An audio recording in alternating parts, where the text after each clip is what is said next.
We're Boys of Fall. Thank you, everybody, for coming and hanging out and watching us. We appreciate everybody being here for the opportunity. We're going to play a new song from our new record called Worth It. Yeah.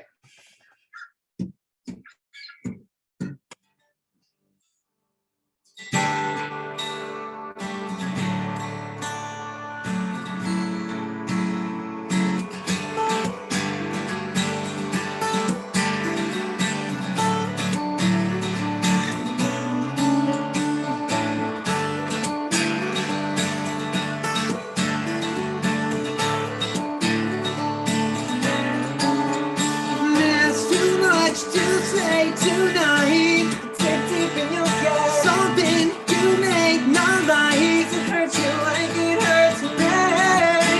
I'm not the same in what we mean, and I think you have got some heart. You think I'm not coming clean, we miss the point. And I've been drowning in it dark, and if I stay here in this moment, then this whole thing falls apart. As it creeps inside, and you just can't hide. Was it worth it? Tell me please, 'cause giving up it never seems so easy to me. From the light, you're the face, and we could both just stay forever and drown in our mistakes. And I know it's such a waste of time, and still we're nothing. So how do we get past the moment? You're screaming, I can't focus, and this is it. It's what you get if I got forever hopeless. Inside, and you can't hide. Was it worth it? Tell me please, 'cause giving up it never seems so easy to me. I'm like you're the thing, and we could both just stay forever and drown in our mistakes. Does it end? If it keeps us here, it's the you we share with what we get. Do you know that the past few years I feel like I know you at all? That the past few years I feel like I know you at all. And if we run away, then this will never change. I hold my hands out, begging for you. Now watched it all fall apart as your eyes left the room. You took the best of me and buried it too. And nothing to say can change what you do. I have my hands out, begging for you. Now watched it all fall apart as your eyes left the room. You took the best of me and buried it too. And nothing you say can change what you do.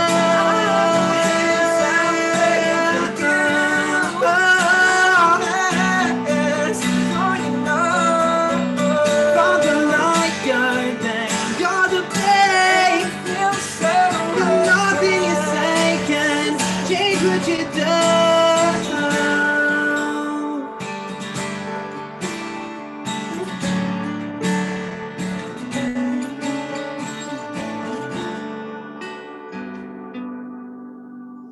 Lewis, let's start with you. See them hands. Lewis, go ahead and unmute yourself and you can ask your question. I actually don't have a question. I just wanted to say, I honestly stumbled upon this band on a playlist. First thing that came to my mind was kind of like of a Day to Remember vibe-ish. But honestly, when I started listening more, I have not heard a band that made me feel something in the pre-choruses, choruses, like this band in a while. And I think honestly, just looking at the numbers and just looking at your pages and everything, I think you guys are just so early into something so big. You guys are going to be crazy, crazy big. So congrats on everything. You guys are fucking. Thanks, man. Yeah, Thank you. I appreciate that very much. Thank you. I'm a long time pop punker. I was in a band called The Years Gone By on Rise Records way back in the day. Oh, yeah. Oh, yeah. Fantastic band. I did not know So- you were the main singer of that band. No, I wasn't the singer. I was the drummer. But just stumbled on you guys. Huge fan. I'm in this community, and I was just excited to hear that. Really good talent. Thanks, Thank you, man. man. Thank you. Hey, so I mean, I'm just a big fan of you guys. I've been listening to you for quite a while now. Do you guys plan on doing more acoustic songs off the Distance album? I don't know. It's I mean, it's kind of like a weird it's like a weird thing because we just got off, so we just became independent. So those songs are technically tied to Thriller In Vogue Records, Thriller Records now. So I don't know. We would honestly have to check to make sure that we're allowed to do more acoustic songs because I would love to. Right. But Yeah. if not, there's definitely going to be more original acoustic. So Oh, 100%. Sweet. I mean, that album's a freaking masterpiece, top to bottom. So I appreciate it. that, man. Thank you. Thank you so Thank you. much. Hey, sorry about my English though. I'm not a native, so but guys, I love you so much. I love you so much. I wanted to ask, like, what was it like when you dropped the last album, like the one with the goodbye songs and everything? What was it Oh, like thank for you and you? goodbye. Yes, I mean I hear it all, and it was like so sad to know that you were not going to like stay as a band, but then you came back, and like I don't know, what was it like for you? Because for me, that was like I was heartbroken. We were heartbroken. We were heartbroken. Yeah, we were very heartbroken. We were all getting pulled in very different directions, and at the time, based on the people that we were surrounded by and the choices that were made by the people that we were surrounded by, we just kind of felt like there was very little growth able to be. We honestly just felt like the band was kind of pointless at that point because of what we had been working with, and we kind of all just took some time off, and we realized how much we missed it and just missed each other and missed writing music. But we were in the same boat. I mean, we were heartbroken because that's all we wanted. Yeah, we were not entirely sure. After everything we experienced prior to that album, we weren't entirely sure because that album is a compilation of songs written the 2 years prior. And so I don't think we were certain whether or not, I guess we all kind of felt defeated. So we took time away, but we realized pretty quickly that we didn't want to completely. We couldn't stay away. Had to get back, had to get back to our roots and write some music and make it fun again, and be optimistic about it. So next we are gonna play a song that we released actually right after we had kind of called it quits and before we kind of came back. So this song is called Looking on the Bright Side.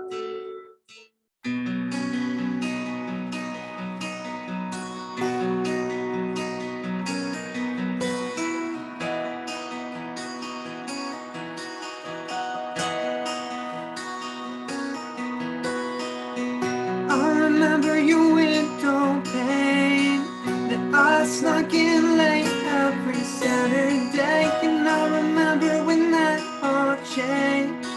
The last time you said you loved me, fake, fake, fake, fake, that smile for me. Take all your love and take all your love. Hey, hey, hey, breathe your hate on me. Can't get enough, I can't get enough.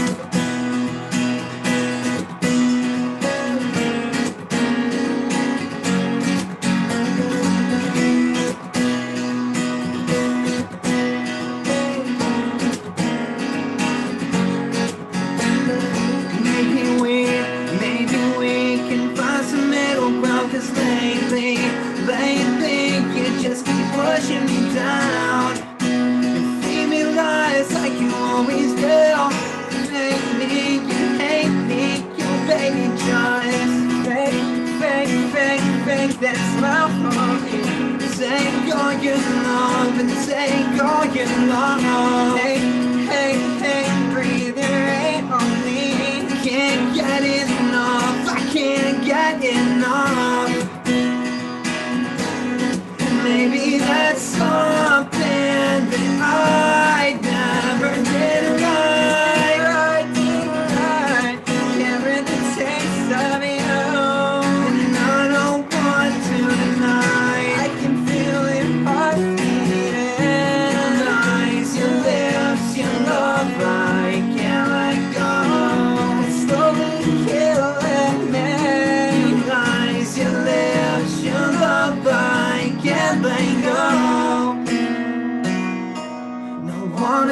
something. I need to feel something from you. But I mean nothing. No, I mean nothing to you. Fake, that's not for me. Take all your love and take all your love. Hey, bring your head on me. Can't get enough, I can't get enough. Baby, that's something that I never did right. I can't read the taste of you, and I don't want to deny. I can feel it heartbeat. Your eyes, your lips, your love, I can't let go. Slowly can't let it. Your eyes, your lips, your love, I can't let go. I wanna feel something, I need to feel something from you. But I mean nothing, no, I mean nothing. No, tell me how it feels.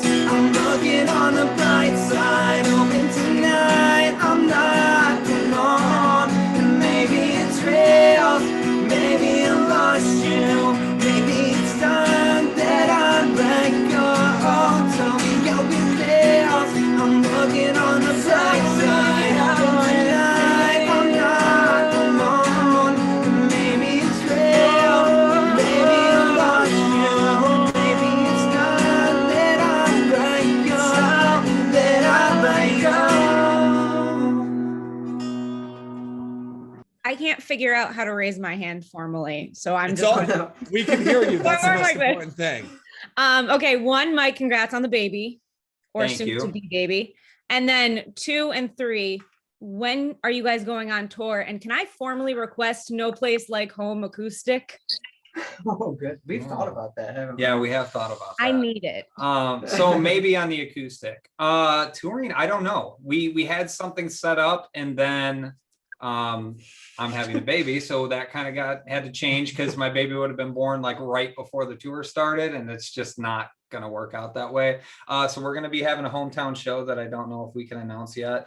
And then after that, we're gonna figure something out shortly. But Yeah. the hometown show is gonna be first of the year for 2022, like right in that area. So we'll see from there. Not the actual. Yeah, not the actual first of the year. Right. But maybe we'll like live feed that show and do Yeah. something that would be We talked cool. about something And like then that. I don't have an answer for tour, unfortunately, but we're gonna do our best. Right. Baby takes precedent. I get it. Yeah. Yeah.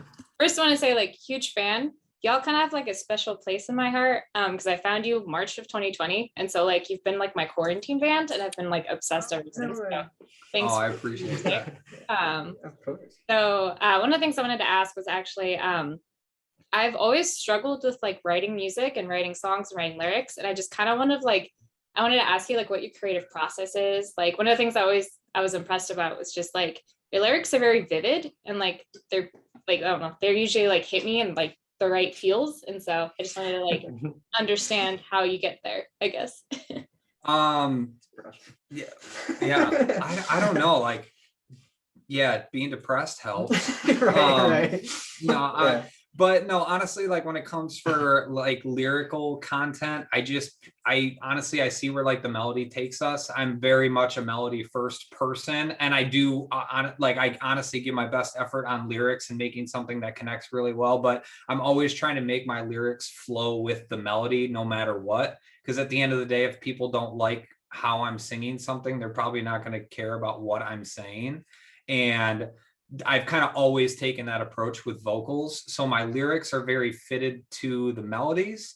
And then topics, I'll just pick a topic, or I'll talk to the guys and be like, is there anything that like we should talk about, or like that I haven't talked about? Cause like usually my first instinct is to just write heartbreak, and like that's, or like being sad. And like, that's what I do. And honestly, I rewrite like a lot. Like it's never a first draft. It's always like a 9th draft type thing by the song is out. So my best advice is just to like look at whatever you're writing honestly compare, like if you want to compare like people and how they write like too, and like give yourself just honest criticism and take a break from it, walk back, and if something doesn't sit well with you, try something else. Like at the end of the day, the first idea you did is always going to be there, so just keep trying things until it gets to where you want, because it's every song we've ever written is like a happy accident that it gets to that place. Yeah, and really like from the music side of things too, just try everything. Like there is no bad idea. Just put it in there and see how it sounds. And if you like it, cool. If not, try something else. Yeah. Right. And you just see where you get with it. I know that sounds so generic, but that's honestly like it's just the hard work that you do, is just constantly being like, is it good enough? Is it good enough? Could I write better? And then sometimes knowing when to just leave it alone, because it might hit other people different than it hits you. Yeah, and I think for us, especially because typically the instruments come first. Yeah. So whatever mood you get put in, you know, after that, I think you do a good job of just, you know, taking the feelings of that instrumentation and putting words to it, you know. And then song is king. So, you know, song is king. Song is king. I hope that kind of helped. No, that's super helpful. Thanks so much. Okay. Thank you so much. I really appreciate the kind words, and thank you for the question. So you kind of partially answered what I was going to ask, because I consider you guys a riff-centric band. Like a lot of times I can identify the song immediately by the riff, and it's like obvious that it's there. And so do you find yourself making a riff more of the personality of the song and shaping the song around that? Or how does that work? So honestly, like it always starts not necessarily with a riff, but what chords make us feel a certain way. Like he'll just keep playing different variations of a chord, and then from there we'll start coming up with patterns, and it'll kind of just start to formulate a little bit from there. But it's always, how does this chord make me feel? And if it sounds really emotional, we're like, that one. Yeah, we're pretty much like, you know, I kind of consistently play around with my phrasings on everything that I play. So, you know, taking from my inspirations, which is pretty much like 2005 to 2012 pop punk and emo, I just basically take I basically take just chords. We pick patterns, and then I pride myself as a rhythm guitar player, and Dan over here, we just try to you know, I noodle around. I literally just mess around. He starts from straight shredding, and then we kind of narrow him down. But picking the chords that we want to convey the mood in any song, and then from there we really hammer in like what kind of pattern, tempo, rhythm do we want this to kind of follow. Yeah, we never start with like a riff.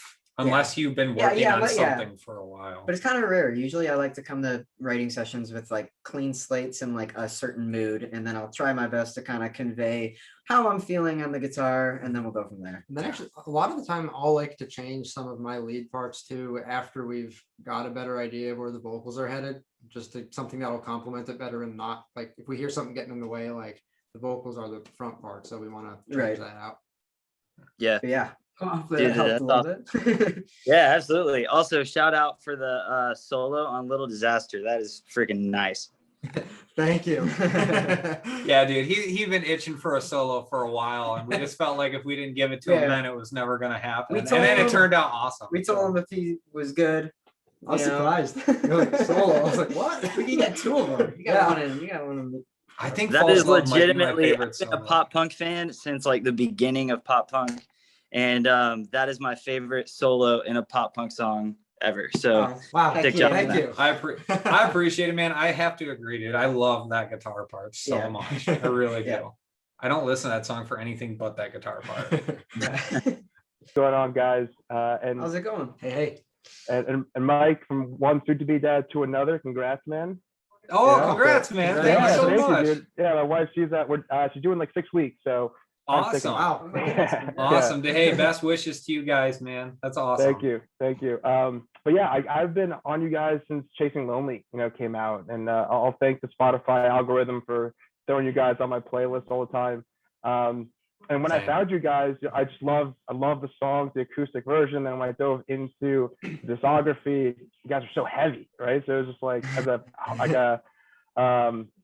metalcore guy fan myself, like I loved it. It was like a perfect mix.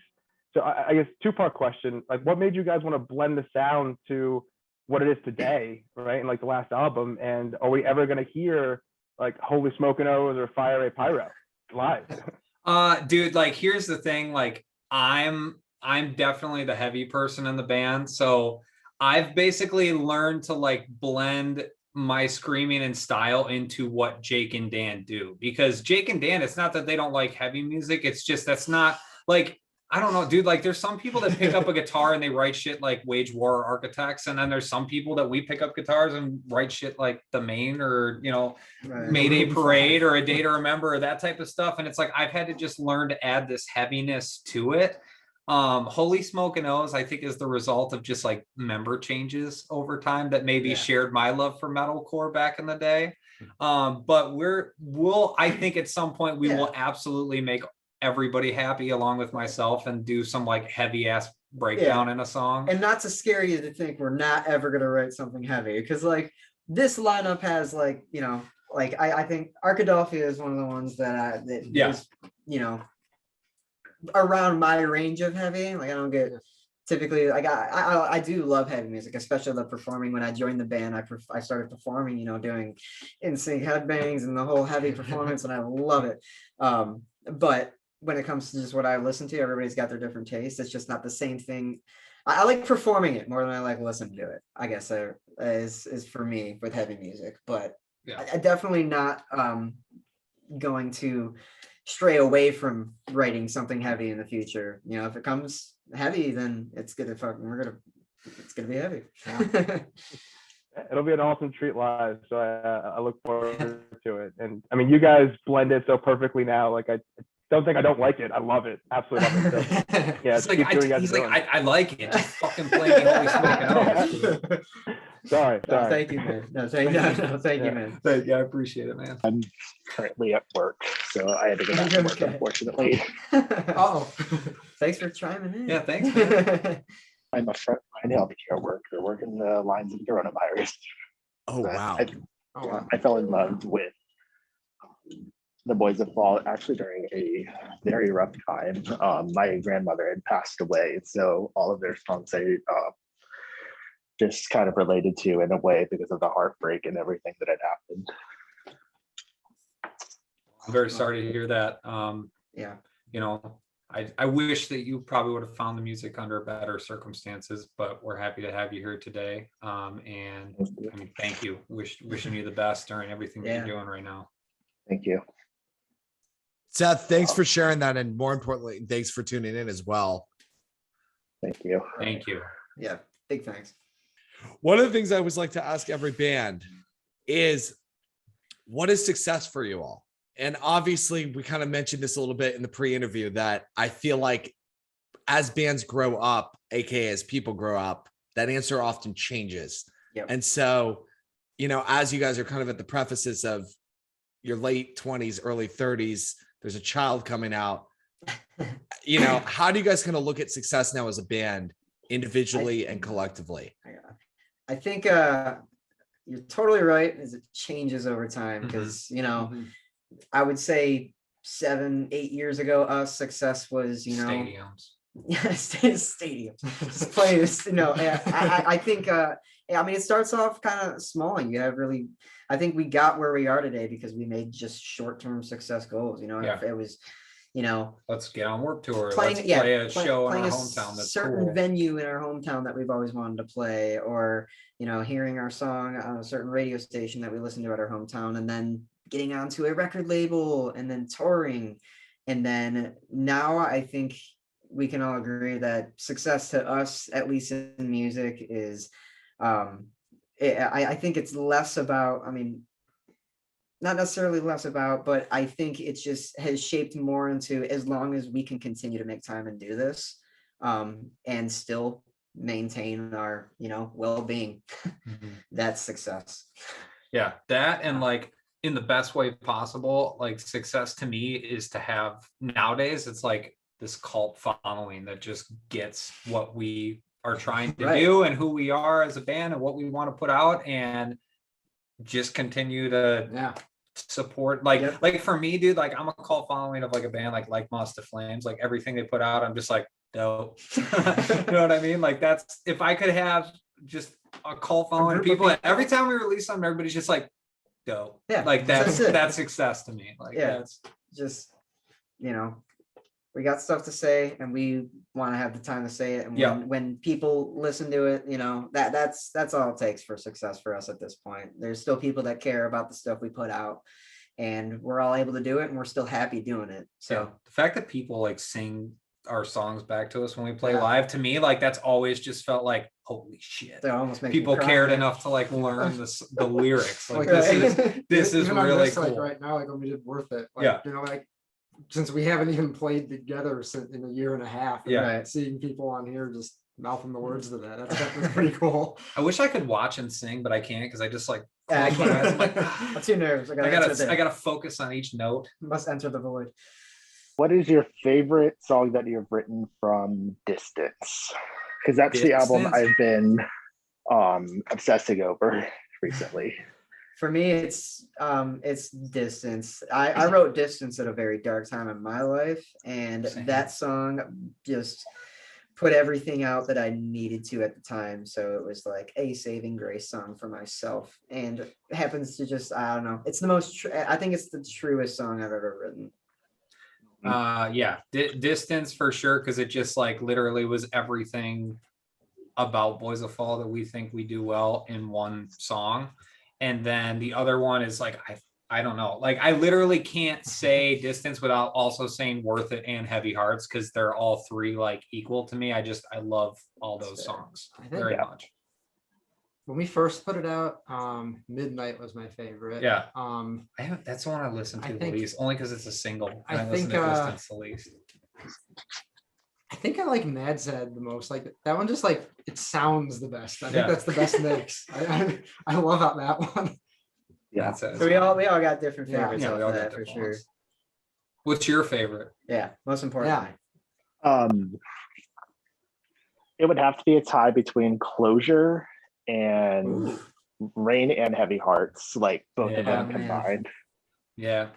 I It's was that really trans- Rain was something I was stoked about. Yeah, Rain just kind of came together as this, like, it was not an idea. It was like this guitar loop for a while, and then all of a sudden it got added to it, and then all of a sudden I was just like, I'm just gonna rap on it, and it became Rain into Heavy Hearts. Yeah. And yeah, just that reverse snare into like the connection. Everybody like freaked out, and I was like, awesome, because that's like what all my favorite records We've used never to do. done Is they'd anything all like that on a connect and- record, and I think we were stoked to actually make something. I think this album, more than others, we really nitpicked the track list Mhm. for the most part. That itself has, I think we rewrote 2 songs, like completely scratched Yeah. off 2 songs and rewrote them because we were just like, nah. I think the one sounded like an 80s power That, rock like, song. Nickelback one. Yeah. I walked into that writing session and I just said no. I said no. But yeah, thank you, man. My question is, I know Mike, did you do the mastering on Distance or did you just do the producing? I did the it producing, all. mixing, and mastering, You and did it I all. filmed the documentary and edited it. It was a very long. That was a lot of work for that album. How did you get into all the musical stuff like that? College. Honestly, when I was in college, my freshman year, I did not have brand new school, didn't know anybody, and I ended up joining a fraternity. No, it's not like it sounds. It was a cool fraternity, there's these kids in my fraternity that were all really, really good musicians. And the first time I ever started kind of like recording or doing vocal covers was because this kid had an interface and a mic that I would basically steal out of his area all the time and just go do it. And from there, I just was like, I wonder if it would be fun to record guitars and drums and all that. And it was a money pool and a spiral that just went into like me opening a full recording studio and recording a bunch of bands around Michigan and all over the place. And so I've been doing it since. And you want to hopefully make that like a full-time career sort of thing?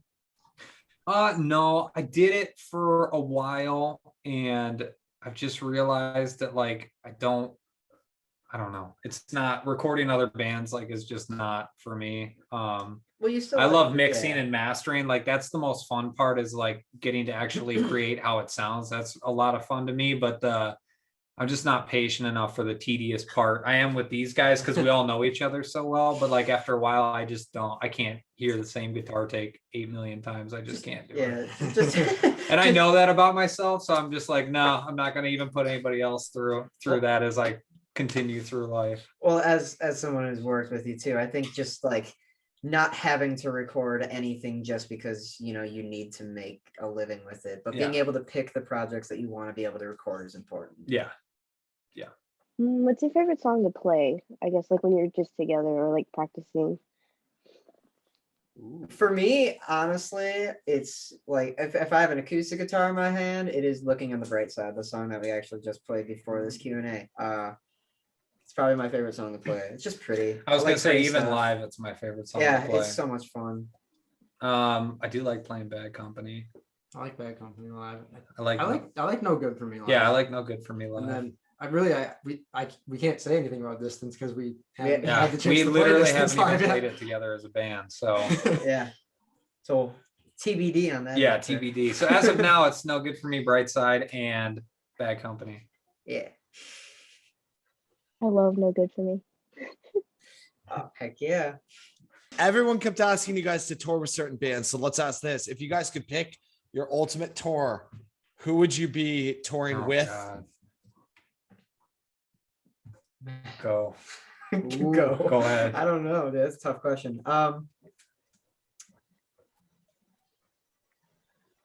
I guess it would depend what era of Boys of Fall we're touring in. If you want to break down, but like for real, like if we were say like right now with Distance, being the album that we have yet to tour on or do any show on,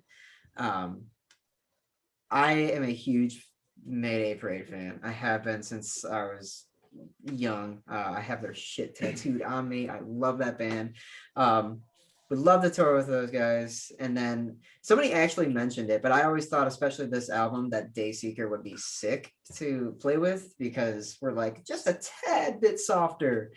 And then Rory could just take it away, So those two bands, and then if I want to get like on the other stuff, like there's some like 1975. I love that band too. So My answer would be, in a world that this would make no sense, but just because I Same, like them, same. I would definitely say Bruno Mars, The Weeknd, and John Mayer. Never would happen, but would be Yeah. amazing. Right. I'm not surprised with that answer at all. In a world that would make sense, maybe in Berlin. Amberlin would be dope. Yeah, Don Broco, Dayseeker, Broco. The Main, Mayday Parade, Day to Remember Always. Yeah. Yeah. So we're gonna play No Good for Me again. Thank you guys so much for coming in here. We really, really appreciate it. Watching us play some like our first performance in a long, long time. We really appreciate the opportunity. This song is called No Good for Me.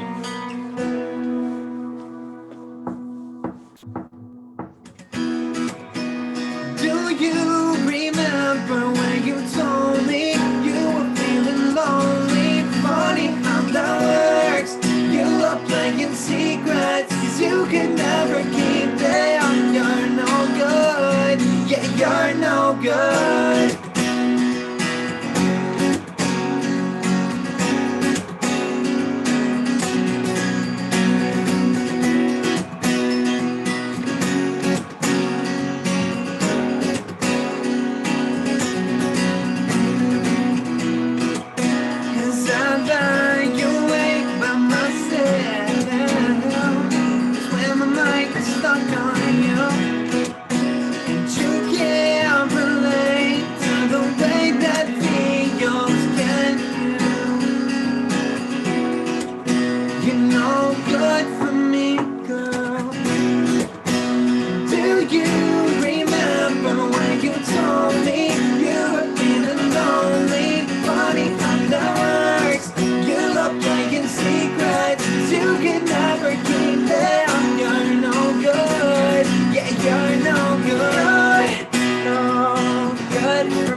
you remember when you told me you would be the lonely?